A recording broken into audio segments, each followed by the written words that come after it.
Maradyaw na do yung mga kantilan nun. Hello guys. Ako matod si Ramela. Yes. Surigao del Sur. And ang ako mahi laong sa kuman na biyahe na mo ini pasingon sa Bikayan Falls diri ra sab ini nakampi sa Carmen, Surigao del Sur. And also dili jud na part guys mura tungod sa kataas na biyahe, tungod sa kataas na pag-drive, halos nakurot jud ako kusog diri na part. Kay ini jud guys is pasaka ini pabukid ini sila, usa ka sa bukid.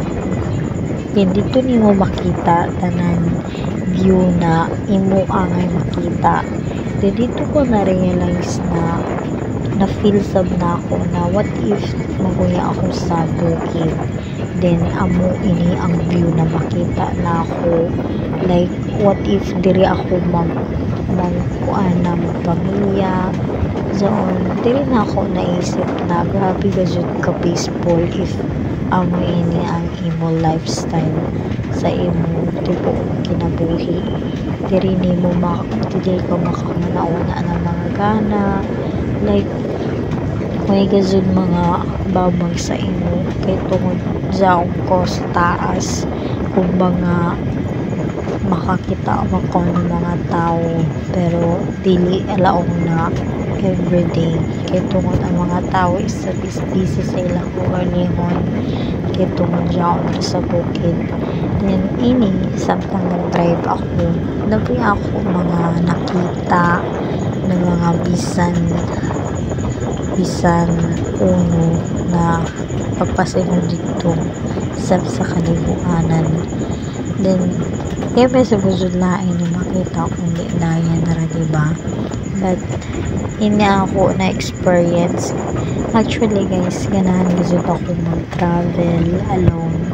Like ganahan ako na tanaw-tanaw sa bisan hain samtang nag-drive kay ako kuna gazud, grabe gazud kapsay, dili lang na ma-stress ako, like oo sometimes ma-stress gazud kita kay diyaw dito ng pagpangusog sa pag-drive.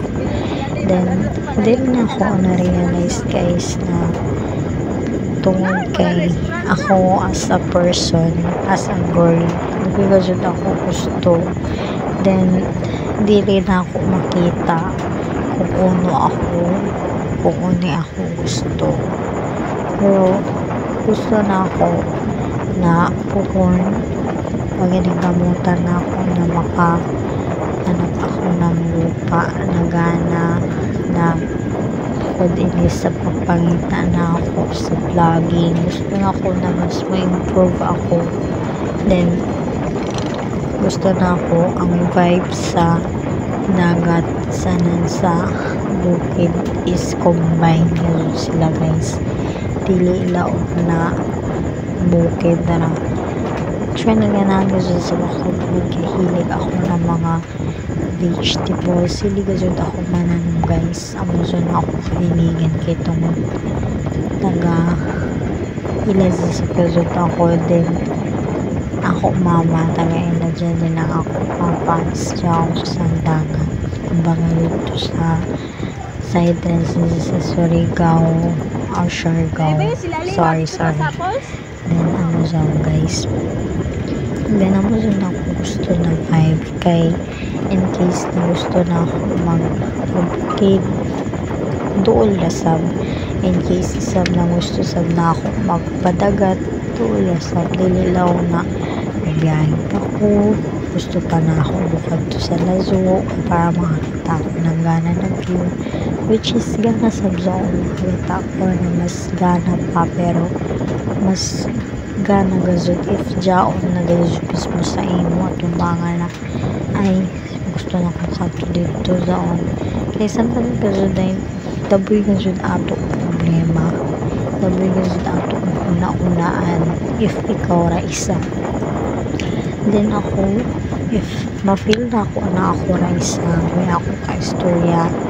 Sometimes istorya ko ko galingon kay naong panila way lain makasabot sa imo kundi imo ra ko galingon, way lain makatabang sa imo kundi imo ra ko galingon, way lain mo suporta sa imo kundi imo ra ko galingon, and which is good sab kazuzoon kay unhon nimo ang imong galingon if jud magpa luza-luza ka, di ba?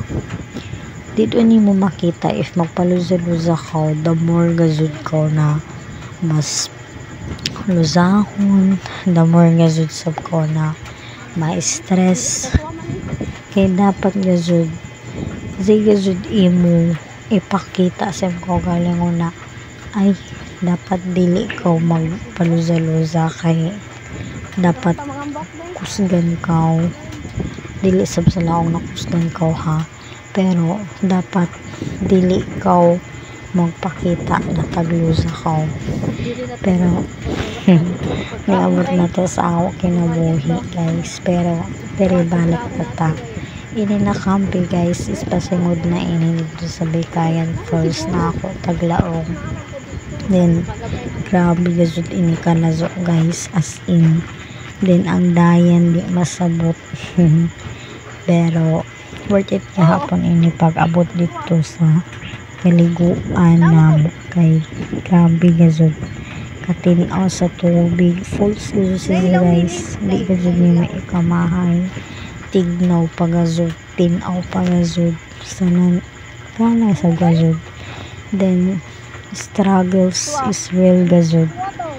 I don't know kung uno ka struggle, but worth it gazud gihapon kay there na part is ang amo iban nakabsan ng gasolina.